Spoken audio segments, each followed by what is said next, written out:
My name is Daniel, and I was here not here, I was in San Francisco last year for the recent Wasm Research Day, and I gave a talk on stack switching then also, and this is, well, I should mention first, this is work I've done with some collaborators, and in particular the work I'm going to talk about today, I'm going to single out these two, Frank and Luna.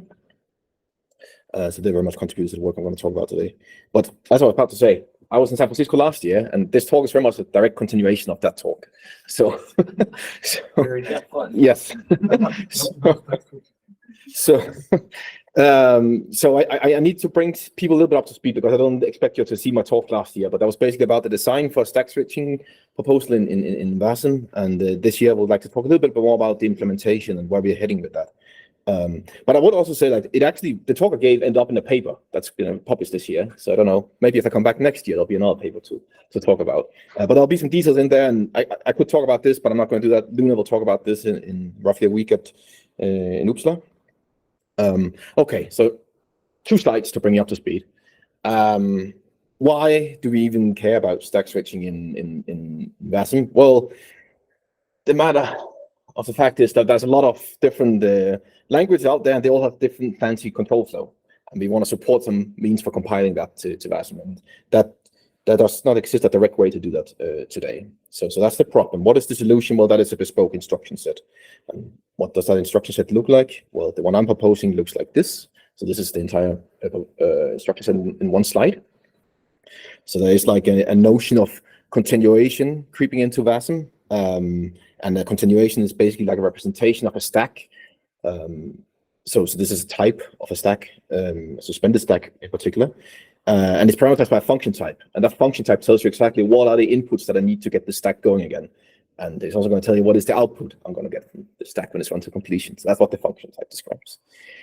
Then we also use the tags from the exception handling proposal, but we extend them in a small way. We give them like a result type also. And the reason for this is that when you raise an exception, we allow you to come back from that. So you can see what we're sort of proposing is maybe like resumable exceptions in some sense. But the result type allows us to talk about what are the payloads we get back from when we have resumed. Then there's a cont new. This creates a new continuation. It's parameterized by a continuation type they have to declare, and that inside that continuation type is a function type that tells you how to start the thing. Then there is a resume instruction. This is the thing that kicks off a continuation or turns it from being in suspended mode into being in active mode and actually starts running. It's again parameterized by the type of the continuation you wish to invoke, and then parameterized by this association list, tag list, that maps the tags that might be raised or invoked inside the continuation. And then it says here, if T happens, then jump to H, and H will be in the ambient context somewhere. And I'll show some concrete code in a moment. Just going to go through this first. Then there's a suspend that does sort of the opposite of resume. It's transfer control back up to where you resume from. And it's parameterized by the tag that you want to invoke. There you're communicating what are the type of my payloads and what are the type that I expect to get back of the payload. So those are the core instructions you need. You actually don't need anything more to get this running. But it turns out it's very convenient to have a few other instructions. Cont bind is a way to partially apply a continuation. Why would that be useful? Well, I will actually show an example, but it can be useful to get the branches in your Wasm blocks to match up in types. So you have continuations of different types, but you want to return a continuation from these blocks. So it can be very useful to apply all the arguments, and then they will maybe all have the same type at the end. And then you can just pass them around like that. So it can be very useful. Then resume throw, that's basically like resume, but except you inject an exception, and that's what the tag is. You inject an exception into the place where you originally suspended. And what is this used for? Well, it's used to clean up computation. There's a way to cancel your running code, or clean up and reclaim any resources that might be captured. And then there's the barrier instruction. This is a way to say, well, you shall not pass. No control can flow through here. And the status of all this is that I have a formal specification of all of it. I have a reference implementation of all of it. And then I have an implementation of most of it in Wasmtime, in a fork of Wasmtime. And the only two things I've not implemented, or we have not implemented in Wasmtime yet, is resume throw and barrier. So resume throw is because, well, exception support in Wasmtime, kind of waiting on somebody to do it for me. But we'll see if anybody ever does it for me. And then the barrier is basically out of laziness, so we're not bothered doing that yet, but we could do it now. So that's where we're at. So that's the instruction set. Now, this is how fairly abstract, I think. So let's look at something concrete. And I'm going to look at something that looks like this abstract picture, but make it concrete. So basically, I'll show you now how you can use this to implement dynamic binding. So what is the idea? I'm going to have like 4 strands of computation, and they're all going to invoke some kind of name called ask, which is a dynamically bound variable, and they're going to get different values in each strand. So what might that look like? So here's a program. Is this readable? Sorry, but I hope it is. So here's a module called dynamic bind of dim bind. I declare a type of something I call a task, which will become clear on the next slide why I call it this. And then I have a continuation type over that. So the continuation of the task continuation here is basically just saying that a task or a suspended stack that is a task is basically just a function from unit to unit. So it doesn't take any arguments and it doesn't return any arguments in this case. Then I have type of a computation that I call ask. So that's the operation that I'm going to invoke. That's going to be my dynamic bound variable, and it takes a I32 as input and does not return anything. And then there's the corresponding continuation type of that. Okay, so that's the setup you need. Then you need to declare the tag. So this declares a tag. This is the thing I actually invoke in the client code. And you'll see here that it has a result type of I32, which matches up with sort of dual to the continuation type I have here, which takes an I32 as input. And that's because whatever I feed to the continuation is going to become the result of my invocation of the tag. So that's this duality going on. Okay, and then I wrap it in a function. So it's much more convenient to invoke, and I can export it nicely. Okay, so here is the big chunk of code. Is a thing called environment, env. It takes the value that we want to bind in the context of what we want to bind ask to in this context, and then it takes a task already given as a continuation as input. Those are the 2 inputs, and it doesn't return anything. There's some setup here. So let's see. Yes. So I have I first set up my initial continuation. That's the one I'm given, and that's a unit-to-unit thing. And then I set up my handler here, and this is where I use the block structure of Wasm. This is not something that's in the proposal or anything, it's just pure Wasm. Nothing new here yet. So I set up a block called undone, and that's the place or branch to once I'm done handling every suspension that could occur. Then I set up a loop that's called handle next, and this is my loop where I keep installing or sort of keep resuming as long as I'm suspending. So what happens in here is set up a block for each of the tags that I want to handle, and I only want to handle one tag in this instance. It's called ask. So this is the block I branch to after when ask occurs. And then here comes the instruction resume. So now what does the resume say? Well, it says I want to resume a continuation of this type task C. So that's a unit-to-unit computation. And I want when the tag ask is invoked in the continuation, then I want to jump to unask, and Wasm semantics means that I jump to this place here in the code. If it does not happen, then I actually just fall through, and then I branch to undone. Okay, so if an ask does happen, then I set my variable just so it's a little bit more convenient to refer to, and then I set up my continuation variable again, and now the types don't quite match up because the type of ask is integer to unit, but the type of k is unit to unit.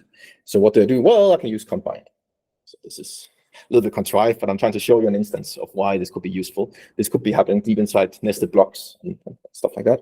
But basically this says like, I have a continuation type of I32 to unit, and I want to transform it into a type of unit to unit.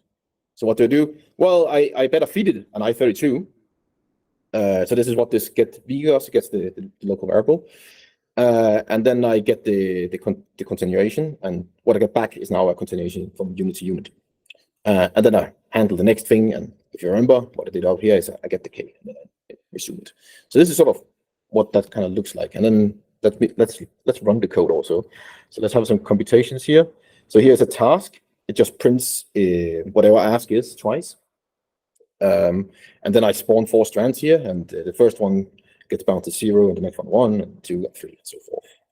So let's see here. I need to write quite a lot of code. There we go. So this is then bind. So this is I'm going to invoke.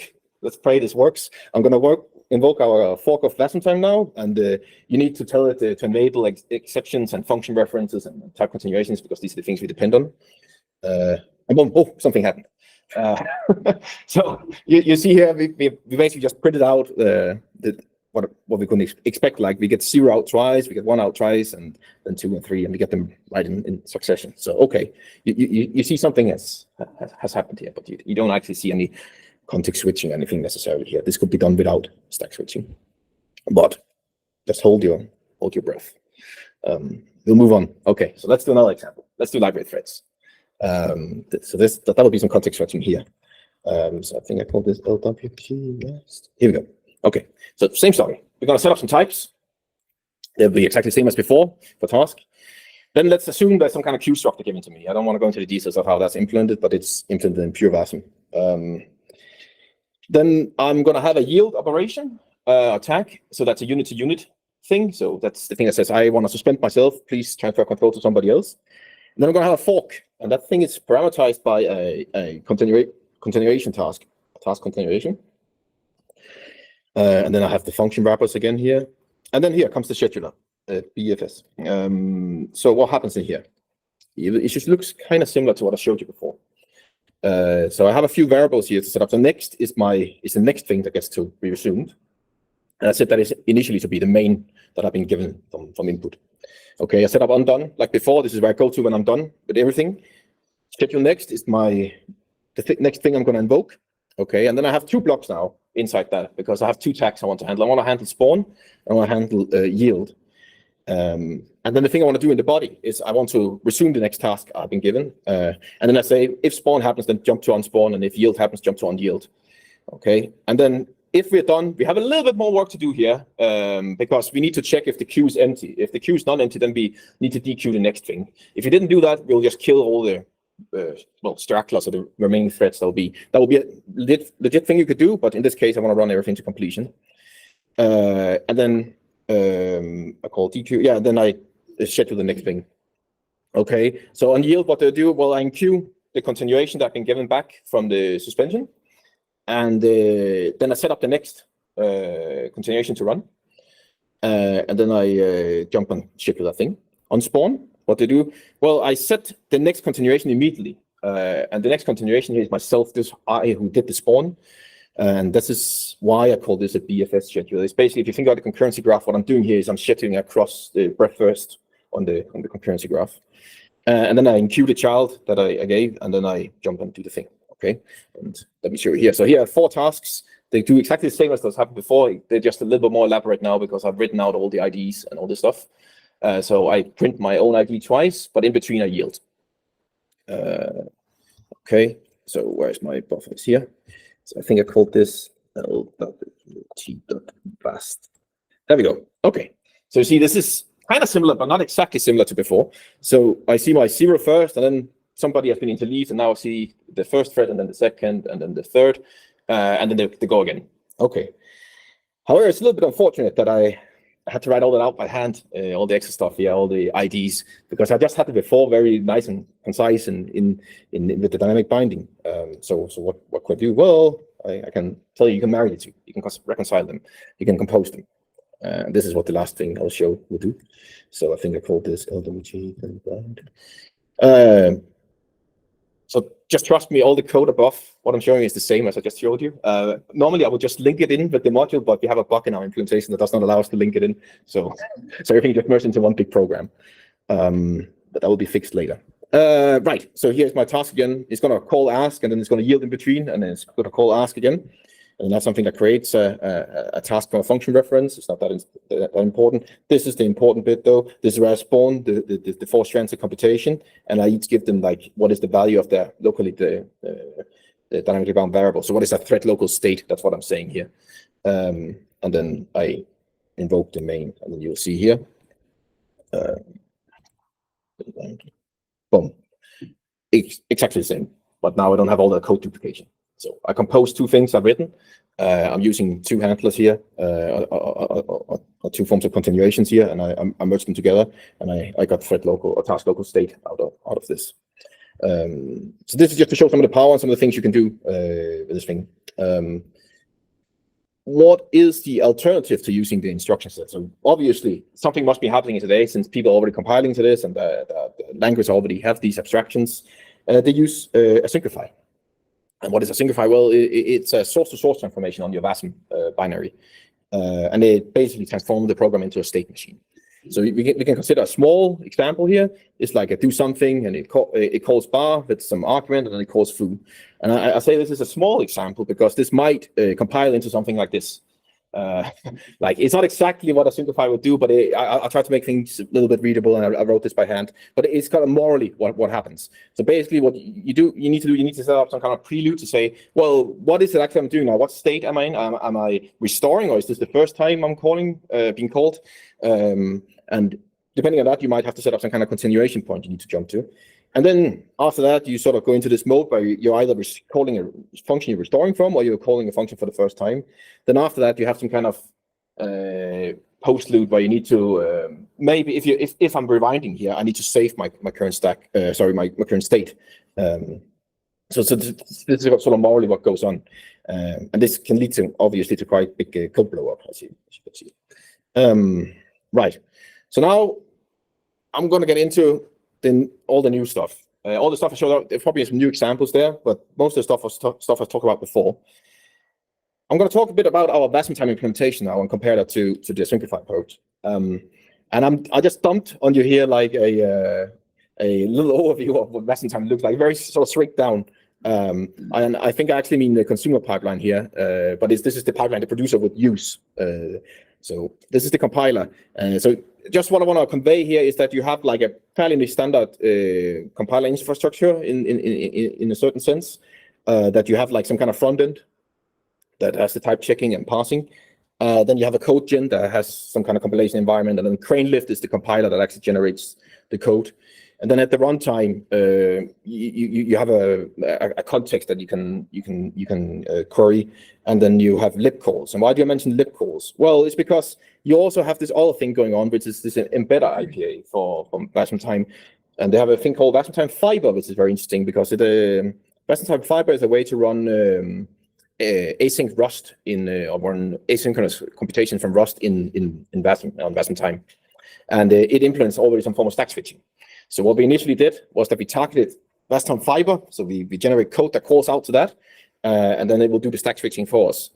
Because I would claim that the hard part of implementing any of this is the stack switching. All the other bits are actually fairly easy. All the type checking, all the stuff, it's pretty simple. But it's something that happens outside of in the runtime environment, in the host. So that's the important bit here. So the picture to keep in mind here is that, well, I'm executing inside my Wasm world. Everything is very nice in here. But then when I have to stack switch or do anything stack switch related in our implementation, then you have to do a lib call or host call out to the Rust world, and then have it do some stuff for you, and then transfer control back. And that has some implications, some real performance implications. That's a question. So basically, what you should view this as, this implementation is very much a prototype implementation, but it's also a naive baseline implementation. But it's infinitely better than our reference interpreter. Why? Because we can run real programs. We can actually do I/O and stuff. And so that is a big sort of enabler and unblocker for these things. And then, as I said, stack switching implemented on top of Wasmtime Fiber. But it's kind of sad that the stack switching is not native to the Wasm world, which means that we have to throw out all the types and stuff we have and actually code against the universal type, because we end up boxing everything up on the boundary and unboxing it when we are in the new world, and then we box it up and we transport things back in. So we do a lot of allocation and deallocation all the time. So that's a bit unfortunate. So we can maybe look at what the impact of this is, or at least get an idea for what it is. So if we look at some experiments, then what I have is I have a set of experiments. I'm going to show one today. So I have a common sort of fiber-like interface written in C that was shown in the next slide, which I either give like a Syncify implementation or WasmFX implementation. Then I have a handwritten bespoke implementation. Then here are the tools I use. Key thing is that I optimize the Asynchify implementation according to what I believe is the best practice. I don't know, Thomas. But yeah, this is what, if you do man and Wasm opt, I think this is what it tells you to do. So that's why I picked the, I should say, like the bespoke one, of course, is not optimized with the Asynchify flag. It's just against the O2 flag. I could probably give it O3, but yeah. And then the Wasm effect implementation is unoptimized and linked in by hand. I should put an asterisk here because we don't need to link it in by hand anymore. We have a new work by trying to upstream the work to the instruction set to binarian under a flag, and that will allow us to actually use Wasm merge to merge them together. But that was before sorry, that was after I wrote these slides. So that's why it's not done here. Yeah, and then some technical details. When you have a fiber that is backed by Asynchify, you can technically put them in linear memory. You cannot do that with a fiber backed by WasmFX. Immediately, you need some kind of table to store them in. Why? Because continuation types are just like structs or arrays or function types. You have to stash them in tables in Wasm. Yeah, then a very sad thing is that I don't seem to be able to get the Clang in particular to understand function references, type function references. So I don't know if somebody knows how to do that. Maybe I just don't know the right flag to enable. That'll be good because it seems to always insist on generating call indirects for me, and I could take advantage of the type calls. But yeah, it's just a small thing. Right. So here's the interface. Just want to point out that there's like an abstract type of what is a fiber. Then there's a way to allocate them. There's a way to free them again. There's a way to yield control that will yield up to its parent. There's a way to resume them. Okay. So this is just fairly minimal, what I consider very standard interface for fibers. So here's one benchmark I'm going to show is called CTM. That's basically like if you look at any paper that does something like want to do something HTTP server workload simulation, but they don't quite have the full system yet, this is the benchmark they run because it doesn't require anything. So what is going on here? Well, it's supposed to simulate sort of the main loop of a HTTP server. We're going to generate 10 million code routines in total, and then there's like a sliding window where we allow 10,000 of those to be active at a time, and they will each yield once. But there's actually no I/O going on. This is the thing. So if you compare against Asynchify here, then you'll find that our Wasm effects backed implementation is actually 4 times slower than Asynchify. You find the memory footprint is about the same, and you'll find there's a big difference in binary size. But that's to be expected because we don't have any, we don't need to blow up or do any state machine translation. So that's to be expected. But it's kind of unfortunate that it's 4 times slower, so it makes you wonder what is that? And what am I actually measuring is, I think, is the question here, because it's not clear at all. So what you could do, you could try to do one I/O call, and then this happens. So now there's one I/O call in each coroutine, and now suddenly I'm only 2x slower. Okay. So what has happened here, at least, is that Asynchify has not. Well, I think basically what I was doing before is I'm measuring how good is the Asynchify optimizer.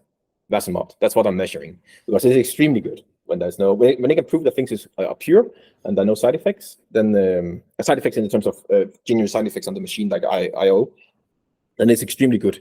It realizes quickly that I actually know real context fixes going on, so I can give you a fast path. But when you have the I/O call, suddenly there's a real effect in there, and now it has to be conservative. So you can sort of try to do it repeatedly, so in a loop, and then we get even closer. Okay. So what I think.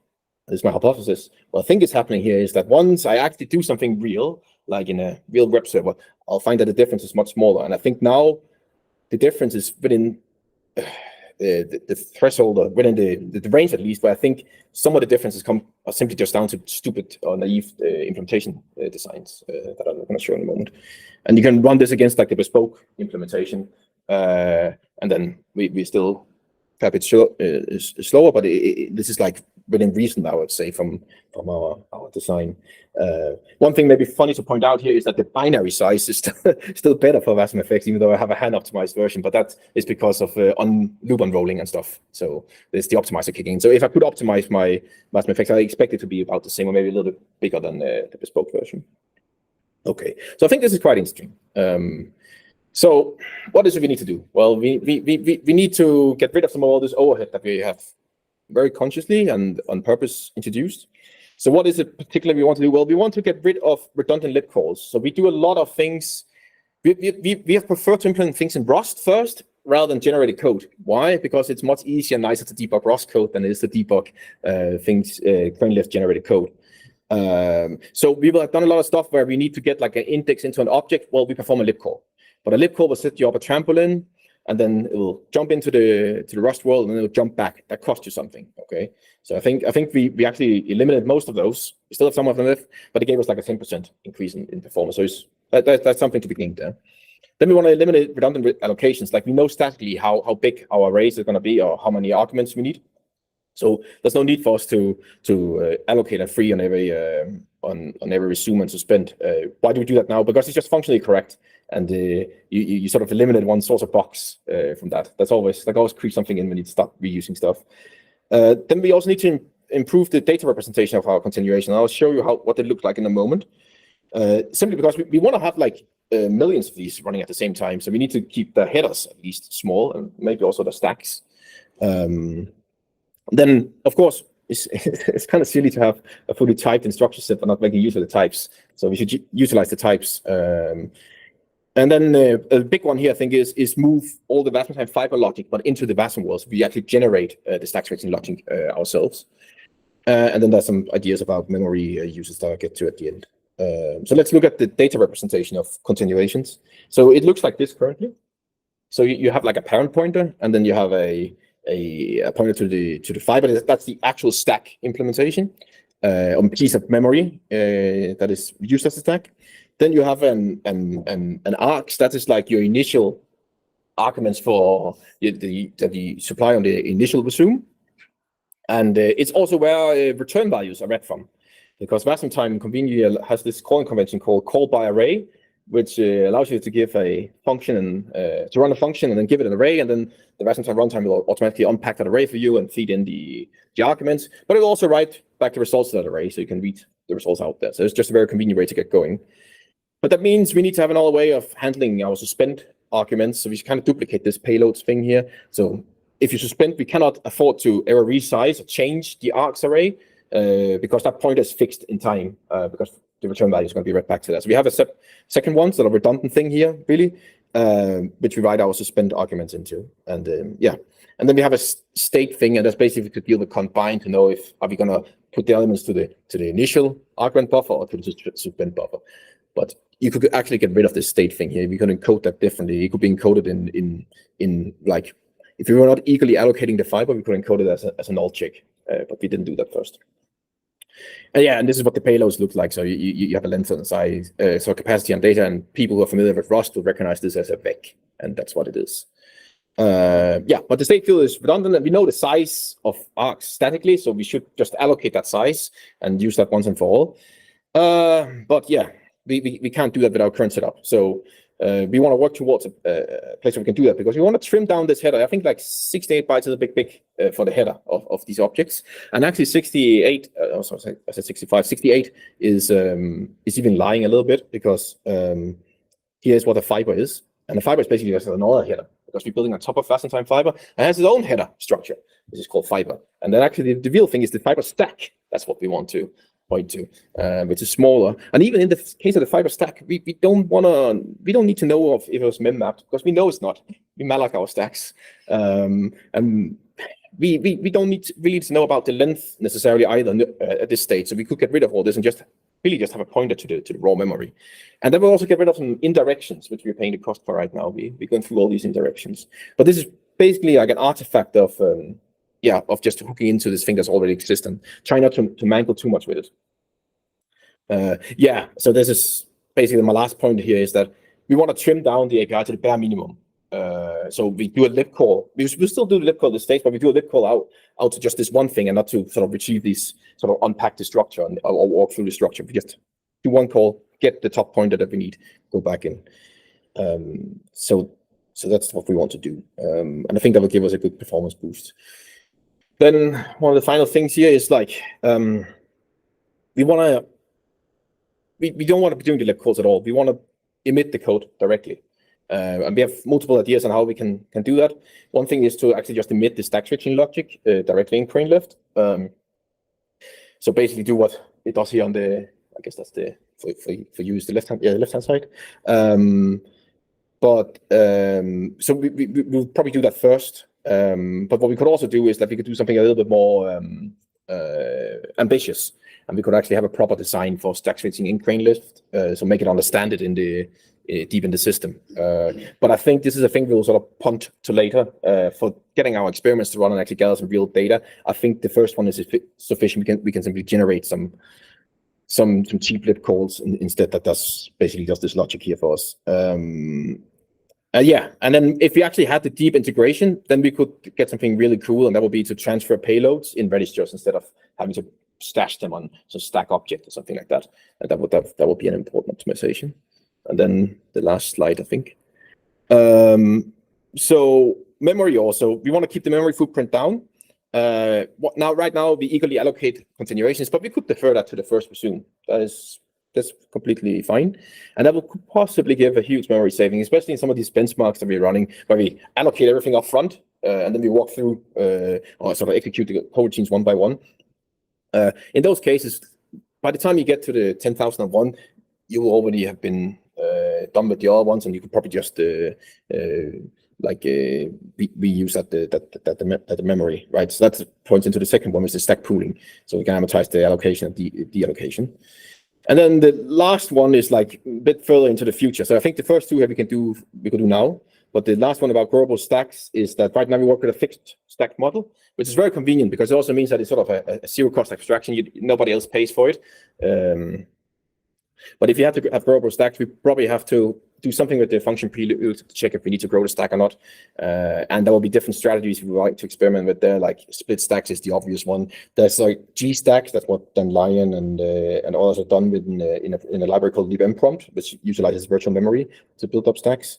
And then we could also just do, what they do in Camel. That's a simple reallocation, simply just erase your stack and then reallocate it.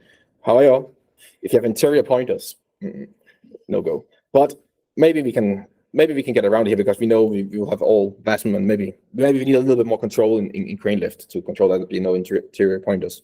But this could be one thing to do. So with that, I think I'll just leave you the resource list, and that's my talk, my update.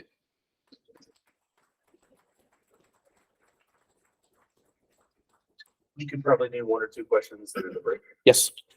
Any questions? So if I understand correctly, you can interrupt the execution of an arbitrary program at some point, and then resume it later. Yeah. Is there any plan to make it able to save the state and resume it in another process or in another machine? Right. So whether or not the continuations are shareable, basically, that's the question. So if you can send the suspended machine is even more ambitious. Yeah, and distribution, yes. Well, there were some questions about this the other day at the CG meeting. I'm definitely in the camp that says yes, it should be shareable. So I'd like to see that down the road. But right now, we don't have any of that stuff built in. But I think it could be an important application. It's like work stealing is the obvious one that comes up. So I think for that, we'd like to see that, yeah. Yeah, Conrad? Well, I was just going to add, I think the hardest bits of making continuation shared is not in the continuation proposal. Right. It's in all of the things that will have to be done to the rest of the Wasm virtual machines. Yeah. To support that. I think that's right, yeah. Good point.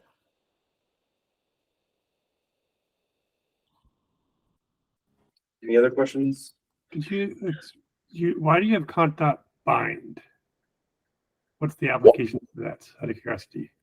Well, that's to make sure that so sometimes to reduce, so you don't need cont.bind. The way you can get around cont.bind is to always duplicate your code. So, but that's at the expense of increasing now the binary size of your programs. I mean, it's a stated goal to keep the binary size down. So that's basically why. And it turns out to be convenient because of the block structure of Wasm and the way they typed. So you could have different continuation types in different branches of the block, but at the end of the day, you need those types to match up if you want to return a continuation type. So there it can be useful to partially apply it. Yeah. Overflow. Go ahead, other room. Unmute Hello? overflow. Can you hear me? Yes. Okay. So, is this compatible with the current exception handling mechanism, or is this going to be a completely different construct? So is the question whether it's compatible, like in the sense that that it interrupts with exception handling? If it's a completely different construction, or if it is just Right. So it's a completely different construction in the sense that up to the tags are shared in that sense. I think she's asking something slightly different. All right. You want the mic? So I think what you mean is 1B or B prime, what we presented yesterday, is actually much more compatible with this. They're very similar constructs in terms of the way the handlers are specified, and they use the tags in a very similar way. Yeah, okay, so I see. So it's this bit here basically that we're using the block structure. Yeah, they become very symmetric. Yeah, sure. That's true. There's definitely some overlap there. Thank you. I just wanted to say that the design was explicitly designed with a separate exception mechanism in mind. Yeah. So it is designed to be compatible with, well, whatever exceptions do. We do, but that assumes that you have a separate exception mechanism. And it's actually important for performance to distinguish between the case where you're actually capturing a continuation here and the exception case where you really don't need to do that. I know Wasmtime plans to implement Wasm GC with sort of a like pluggable GC interface type thing. Yeah. So you can just take one off the shelf is the idea. I assume whatever pluggable GC is going to need to know about all these different stack segments and be able to walk them. Do you anticipate that'll be tricky, or should It'll probably be a little bit tricky. I think in the first instance, we'll just close our eyes and let things run, right? But we're actually very excited about GC support. So one thing I did not say is that our fork of Wasmtime is at most a week behind upstream. We try to really keep up because we want to take advantage of exceptions and DC when it lands, because we have all these wacky research languages that we want to compile down and depend on these features. So yes, I think that will probably be something there. There'll be some fun design to do that at some point. But I think in first instance, we'll just be happy to get the instruction set. And probably they have to solve that problem already for their fibers API, right? Oh, that's a good point. Yep. One more hand on. Yeah. Hey, apologies if you already mentioned this, but how do you plan on integrating this concept with the stack frames that like LLVM would produce that's in linear memory for each call? Because I know Syncified does a lot with that, which is ugly, but yeah. Yeah. I think my answer is I have no plan. So, yeah. Sorry. If we wanted to integrate this with Emscripten and slap a like Emscripten library on it or something, we would have to be sort of manually allocating our own new linear memory stacks along with the in-engine stacks and sort of keeping them in sync, including updating stack pointers and stuff. This is like already what we do for threads, so we're very used to like manually managing our stack pointers, just like any other architecture would when it has to switch around stacks. Awesome. Thank you. Thank you. Thank you.